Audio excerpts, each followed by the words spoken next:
லூக்கா 19வது அதிகாரம் 39-40 ஆகிய வசனங்கள். அப்பொழுது கூட்டத்தில் இருந்த பரிசேயரில் சிலர் அவரை நோக்கி, போதகரே, உம்முடைய சீஷரை அதட்டும் என்றார்கள்.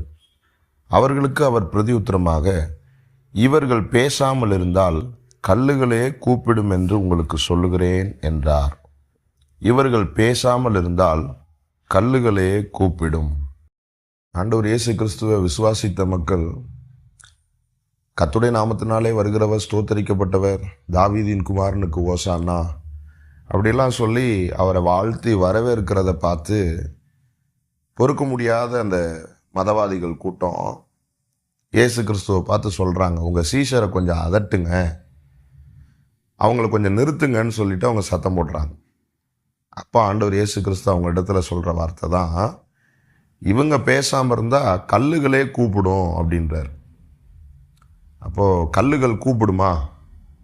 இந்த கேள்வியை நம்ம கேட்டோம்னா, ஆபகுக் 2வது அதிகாரத்தினுடைய 11வது வசனத்தில் கல் சுவரிலிருந்து கூப்பிடும், உத்திரம் மச்சையிலிருந்து சாட்சியிடும் அப்படின்னு வாசிக்கிறோம். ஒரு நியாய தீர்ப்பு நாள் வருது. அதனால் ஒவ்வொரு வீட்டுக்குள்ளே இருக்கக்கூடியதான கல் உத்திரம் எல்லாம் அந்த நபர்களுக்கு எதிராக சாட்சியிடும்ன்ற மாதிரி ஆண்டவர் பேசுகிறார். அநியாயமாக வாங்கப்பட்டது, கட்டப்பட்டது அப்படி சொல்லி அந்த பொருள்களே எதிராக சாட்சியிடுன்றார். நீங்கள் யோசுவா 24வது அதிகாரத்தினுடைய 27வது வசனத்தை வாசித்தீங்கன்னா, அங்கே எல்லா ஜனங்களையும் நோக்கி, இதோ இந்த கல் நமக்குள்ளே சாட்சியாக இருக்க கடவுது, கர்த்தர் நம்மோடே சொன்ன எல்லா வார்த்தைகளையும் இது கேட்டது, நீங்கள் உங்கள் தேவனுக்கு விரோதமாக பொய் சொல்லாதபடிக்கு இது உங்களுக்கு சாட்சியாக இருக்க கடவுது. யோசுவா இஸ்ரவேல் ஜனங்களிடத்தில் அந்த வார்த்தையை சொல்கிறார். தேவனுடைய வார்த்தைகள் எல்லாவற்றையும் நம்ம பக்கத்தில் இருக்க இந்த கல் கூட கேட்டிருக்கு, இந்த கல் உங்களுக்கு எதிராக சாட்சி கொடுக்கும், கவனமாக இருங்க அப்படின்னு சொல்கிறார். அப்போது தேவனால் படைக்கப்பட்டவைகள், குறிப்பாக நம்ம வாசித்துட்ருக்கிற மாதிரி இந்த கல் எதிராக சாட்சியிடும் தேவ சமூகத்தில் அப்படின்னு சொன்னால், தேவனை துதிக்கிறது, தேவனை மகிமைப்படுத்துறது, தேவனுடைய செயலை செய்வது என்பது நிச்சயமாக இந்த கல்லுகளால் கூடும் என்பது தானே அர்த்தம். தேவனால் படைக்கப்பட்டதான எல்லாம் தேவனுடைய வேலையை செய்கிறதுக்கு அழைப்பு விடுக்கிறதான, தேவனை துதிக்கிறதுக்கு அழைப்பு விடுக்கிறதான பல வசனங்களை வேதத்தில் வாசிக்கிறோம். சங்கீதம் 148 7வது வசனத்திலிருந்து நீங்கள் வாசிக்கும்போது, சங்கீதக்காரன் அக்கினியே, கல்மழையே, உறைந்த மழையே, மலைகளே, சகல மேடுகளே, காட்டு மிருகங்களே, சகல நாட்டு மிருகங்களே, எல்லாரும் தேவனை துதியுங்கள் அப்படின்னு சொல்லிட்டு ஆண்டவரால் படைக்கப்பட்டதான அத்தனைக்கும் ஒரு அழைப்பு விடுகிறான்.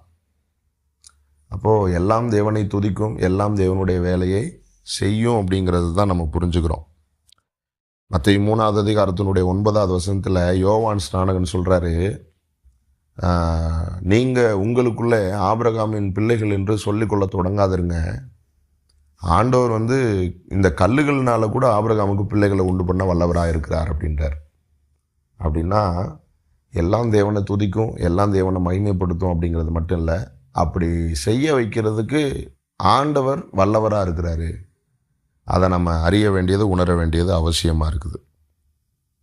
அப்போ தேவன் இவைகள்னாலே நமக்கு சொல்லிக் கொடுக்கறதான பாடம் என்ன?